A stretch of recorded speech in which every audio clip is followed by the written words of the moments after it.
मुलींना खूप शिकवा, मुलांना खूप शिकवा, पण मुलांना असं शिकवा की त्यांनी महामानव डॉक्टर बाबासाहेब आंबेडकर वाचले पाहिजे, राजा शिव छत्रपती वाचला पाहिजे.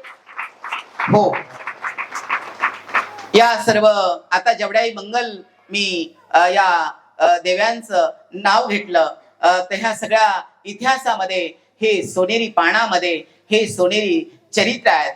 हे यांचं मला असं वाटतं कर्माला प्राधान्य देणारे, कर्म हेच नशीब आहे, कर्म हेच प्रलाब्ध आहे, कर्माला प्राधान्य देणारे हे सर्व दिव्य पुरुष मी आता आपल्या सगळ्यासमोर मांडलेले आहेत. सज्जनांनो, तुमच्या मोबाईल मध्ये कुणाचे फोटो पाहिजे? कुणाचे फोटो पाहिजे?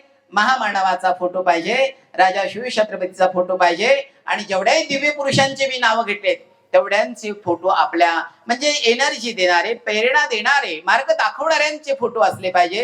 हे लोक शिक्षकांचे फोटो असले पाहिजे. आपल्या मुलांना अध्यात्म शिकवा, पण अध्यात्म डोळस शिकवा.